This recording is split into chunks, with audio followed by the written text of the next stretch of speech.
टाटा बेचे तो अच्छा है, गोदरेज बेचे तो अच्छा है, अंबानी जी बेचे अच्छा है, अडानी जी बेचे अच्छा है, बाबा रामदेव भी बेचे तो भी अच्छा है, हम आप बेचे तो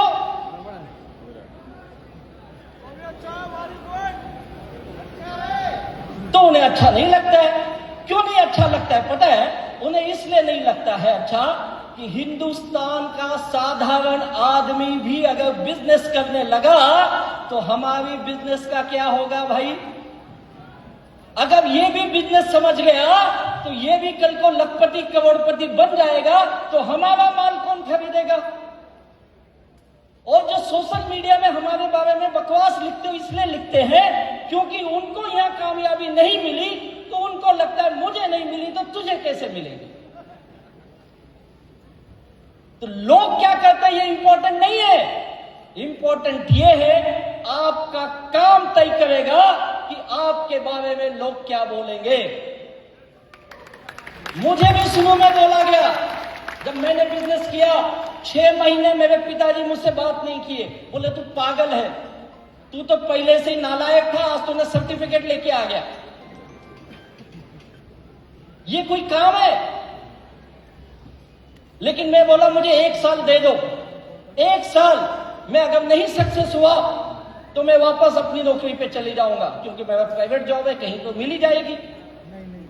1 साल का समय मांगा मैंने और 1 साल सच बताओ मैंने जी जान लगाया। गड़बड़ क्या होती पता है आपकी? आप इस बिजनेस में आ तो जाते हो शायद आपके दोस्त के बोलने पे या कोई आपके घर का रिश्तेदार के बोलने पे या ऐसे लीडर की बातें सुन के आप मोटिवेट हो जाते हो, इनका सक्सेस देख के आप मोटिवेट हो जाते हो, इसने घर लिया, इसने गाड़ी लिया, इसने ये पे किया, वो किया, मैं भी कर लूंगा। आपको एक चीज दिखती है इनकी कामयाबी, लेकिन इस कामयाबी के पीछे इनका संघर्ष छुपा हुआ है, वो आप नहीं देखते। अगर आपको बड़ी कामयाबी चाहिए तो ये लिख लीजिए, आपका संघर्ष भी बहुत बड़ा होना चाहिए। आप में से कितने लोग संघर्ष करना चाहते हैं? चल झूठे, संघर्ष करना चाहते हैं तो क्यों नहीं किया अभी तक? चलो अभी कर लो। लेकिन जब आप संघर्ष करने जाओगे तब तब आपको दुख होगा, आपके मन को चोट लगेगी। और हम मध्यम वर्गीय लोगों की बड़ी मुश्किल है, वो ये है हमें दूसरों का बात सुनना पसंद नहीं है। किसी ने कुछ बोल दिया तो तुरंत दिल पे ले लेते हो। मुझे भी कईयों ने बोला तेरी कंपनी भाग जाएगी, कईयों ने बोला तेरे प्रोडक्ट किसी काम के नहीं है, कईयों ने बोला प्रोडक्ट बहुत महंगे हैं, कईयों ने बोला कहां 2-4 आठ करते बैठो यार, कईयों ने बोला कहां घर घर घूमते बैठो, गली गली घूमते बैठो, किसको किसको समझाओ, तुम्हारा प्रोडक्ट तो किसी ने नाम भी नहीं सुना है। बहुत सारे सवाल आए मुझे भी, लेकिन ये संघर्ष करते वक्त मुझे कभी दुख नहीं हुआ। इस बिजनेस में जब मैं नया था बहुत मुश्किल हुआ मेरे लिए, क्योंकि मेरा कोई भी दोस्त इस बिजनेस में नहीं आया, मेरे कोई रिश्तेदार इस बिजनेस में नहीं आए, लेकिन मुझे विश्वास था। मैं काम करते रहा, मुझे कुछ लोग यहां वहां से मिलने लगे और धीरे धीरे मेरी टीम बनने लगी। तो एक चीज में समझाओ, ये अगर तेरे जुनून है, तेरे पास पैशन है कामयाब बनने का, तो तू इस काम के प्रति ना अपनी लगन रख, लगन होनी चाहिए इस काम में। और मैं भी लगन ऐसी लगी इस बिजनेस में, फिर मैं पीछे मुड़ के नहीं देखा, चाहे कितने भी मुश्किल आए, मैं लगा रहा और धीरे धीरे मेरा सक्सेस बनने लगा। आप बिलीव नहीं करोगे, मैं इस बिजनेस में जब शुरू किया था मेरे पास 2 व्हीलर तक नहीं थी। ऐसा नहीं कि मैं ले नहीं सकता था 2 व्हीलर, उस समय 50-60 हजार की 2 व्हीलर आती थी, लेकिन इसलिए नहीं लिया। 2 व्हीलर लेता तो जिसका पैसा उधार लिया था साला मेरी गाड़ी ले जाता। थोड़ी दिमाग थी मेरे पास, मैंने 2 व्हीलर लिया ही नहीं। सारा बिजनेस मैंने अपने मुंबई शहर में, वहां पे लोकल ट्रेन चलती है, बीएसटी की बस चलती है, उसी में घूम घूम के किया हूं। और आप बिलीव नहीं करोगे, 25 लाख कमाने तक मेरे पास कोई भी व्हीकल नहीं थी। मेरा एक ही सपना था, पहले इस कर्ज की दुनिया से बाहर आना है, और उस कर्ज की दुनिया से बाहर आया मैं, उसके बाद फिर एक कामयाबी चलने लगी। आज मेरे पास 1.5 करोड़ की पोर्शे काइनी कार है, बहुत कुछ अचीवमेंट है। अब साल का 5-6 करोड़ रुपए आएंगे तो अचीवमेंट तो होगा, घर गाड़ी बताने की जरूरत नहीं, इतना पैसा आ रहा है तो सब कुछ है ही है।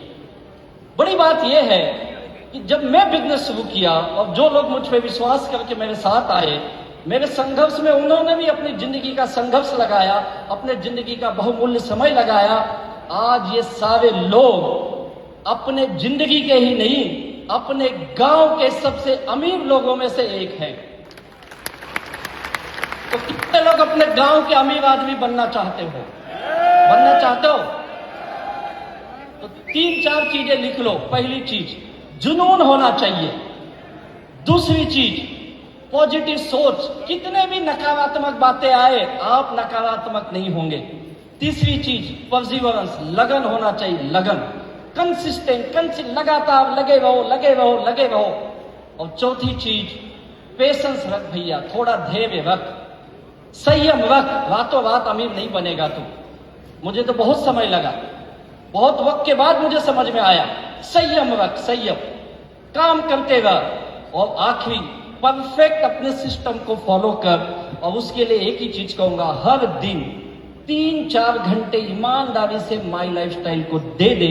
अगर प्रतिदिन 3-4 घंटे दे देता है तो तेरी जिंदगी की सारी कामयाबी ये माई लाइफस्टाइल लेके आएगी। तैयार हो? एक छोटी सी कहानी बोल के अपनी बात खत्म करता हूं। एक गांव में एक व्यक्ति थे जो अपने खेतों में जाके काम करते थे और उससे अपना जीवन यापन करते थे। और उन्हें एक चीज से बहुत प्यार था, वो था संगीत। उनके घर में एक वीणा थी और उस वीणा वाद्य को बजाते थे। वीणा जानते हो, वीणा देखे होगे, माँ सरस्वती का फोटो देखे होगे तो उनके हाथ में वीणा है। उस वीणा का बड़ा प्रेमी था वो, और अपनी संगीत की धुन सुबह 2 घंटे, शाम को 2 घंटे वो छेड़ देता था। और उसे संगीत से बहुत प्यार आता था, बहुत उसे लगाव था। सुबह 2 घंटा उठते ही संगीत का रियाज करता, अपने खेतों में जाता, काम करता, शाम को आता, फिर संगीत का रियाज करता, शाम को 2 घंटे। लेकिन उसके घर वाले को इसका ये संगीत बजाना पसंद नहीं था। वो बोलते, क्या फालतू का ये दिन भर संगीत बजाता है, कुछ आता जाता तो है ही नहीं इससे। और घर के लोग दुखी थे और वैसे इनकी जिंदगी चल रही थी। एक दिन दुर्भाग्यवश उस किसान की मौत हो गई, इस दुनिया से चले गए वो। अब उनके घर में कोई संगीत बजाना जानता नहीं था और वो वीणा जो थी उनके घर के कोने में पड़ी थी। धीरे धीरे दिन गुजरते गए और जब इंसान चले जाता है ना, कुछ दिन लोग उसे याद करते हैं और समय के साथ उसकी याद कम होने लगती है। वैसे ही लोग इन्हें भी भूल गए, इनकी संगीत को भी भूल गए, उस वीणा को भी भूल गए। 4-6 साल बाद इनके घर में रिनोवेशन हो रहा था, यानी घर को नया बनाया जा रहा था।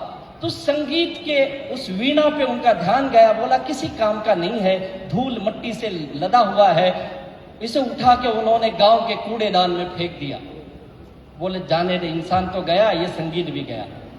लेकिन उसी गांव से एक संगीत प्रेमी गुजर रहा था और उसे उस वीणा दिखाई दी। वो भी गरीब व्यक्ति था लेकिन संगीत का प्रेमी था। वीणा देखते उसकी आंखें चमक गई। आहा, वीणा कूड़ेदान में पड़ा है, ओहो कितना अन्याय है। दौड़ के गया, वीणा को उठा के लाया, उसकी साफ सफाई की, थोड़ी सी मरम्मत की जरूरत थी, दुकान में ले गया। बोला, भैया इसे बना दे। दुकानदार ने कहा 2 दिन लगेंगे, इतने पैसे लगेंगे। ये बोला, ठीक है, मैं 2 दिन के बाद कहीं से जुगाड़ करके लाता हूँ। 2 दिन के बाद वो पैसे का जुगाड़ करके गया दुकान में, उस वीणा को वापस लाया जो बन चुकी थी। उसके तार वार एकदम सेट हो गए थे। उसने धुन छेड़ी, अद्भुत धुन। वो गांव के नुक्कड़ पे बैठ गया और वहां पे अपनी इस वीणा को बजाने लगा, जिससे कि उसे बड़ा आनंद आ रहा था। और धुन ऐसी छेड़ी, उस गांव से, उस नुक्कड़ से गुजरने वाला हर व्यक्ति वहां रुक के देखता था। आहा, क्या संगीत बजा रहा है, अद्भुत है इसका संगीत यार। लोग जब उसका संगीत सुनते अपना दुख दर्द सब भूल जाते, सारा टेंशन खत्म हो जाता और कई देर तक उसका संगीत ही सुनते रहते। जब वो वीणा बजाना बंद करता तो लोग कुछ पैसे निकाल के उसे दे देते। धीरे धीरे गांव में चर्चा हो गई, हमारे गांव के नुक्कड़ पे ऐसा अद्भुत वीणा बजाने वाला आया है। अगर किसी ने उसका संगीत सुन लिया, उस वीणा की धुन को सुन लिया, सारे दुख दर्द भूल जाते हैं। चर्चा हो गई, लोग इकट्ठा होने लगे, बहुत लोग जमा होने लगे उसकी संगीत को सुनने के लिए। और उसके पास पैसे आने लगे। लोग खुशी से देखे जाते, उसकी संगीत का अजब ही जादू था। और एक दिन जिसके घर का वीणा था वो भी वहां से गुजर रहा था। और वो भी उस संगीत को सुना, बोला हाँ संगीत को बढ़िया बजा रहा था। हमारे घर का भी एक व्यक्ति ऐसे ही संगीत बजाता था, लोग उसे वो भी रुक के देखने लगा। और जब वीणा बंद हुई तो लोग पैसे डालने लगे। और फिर एक घर का आदमी कहा, ओहो ये तो मेरे घर का वीणा लगता है। उसने कहा भैया ये वीणा तो कहां से लाया, ये मेरा है। बोला भाई मुझे पता नहीं किसका, ये तो कूड़ेदान में मिला मुझे, मैंने पैसे देके खर्च करके मरम्मत कराया तो मैं इसे बजा रहा हूं। उसने कहा ठीक है कोई बात नहीं, लेकिन एक चीज याद रख, वीणा मेरे घर का है तो जितनी तेरी कमाई होती है आधे का हिस्सेदार हमें है, तू आधा दे। बोला मैं कैसे जानूं तुम हो और क्यों दो तुमको मैं। दोनों का झगड़ा बढ़ गया, राजा के पास गए। राजा ने कहा क्या बात है, दोनों ने अपनी फरियाद बताई। राजा ने अपने सैनिक भेजे गांव में, पता का वो सच्चाई क्या है। सैनिक आते हैं, पता करके बोलते महाराज ये बात सही है, वीणा इनके घर का है, लेकिन इन्होंने इसे फेंक दिया क्योंकि इनके घर का जो व्यक्ति संगीत बजाता था इन्होंने कभी उसकी इज्जत नहीं की, न उस व्यक्ति की इज्जत की, न संगीत की इज्जत की। इन्होंने तो कूड़ेदान में फेंक दिया था और ये बेचारा कूड़े से उठा के लाया, इसने मरम्मत की, ये बजा रहा, ये बात सही है।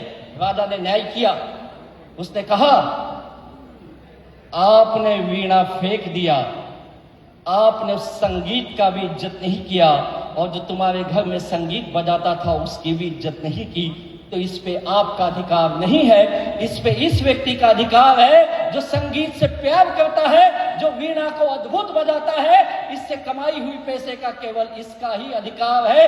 वैसे आज आपके पास माय लाइफस्टाइल नाम का वीणा मिला है, अगर आज तो इसे सीख लिया, इसे बजा लिया और तेरी संगीत से इस माय लाइफस्टाइल में संघर्ष करके मेहनत करके अगर तू भी माय लाइफस्टाइल का वीणा बजाने का काम सीख गया तो इनकी तरह तू भी लखपति करोड़पति बन सकता है और तेरी आने वाली जनरेशन भी तेरी जय जयकार करेगी। ऊपर वाले से यही प्रार्थना करता हूं जैसे हमें बुद्धि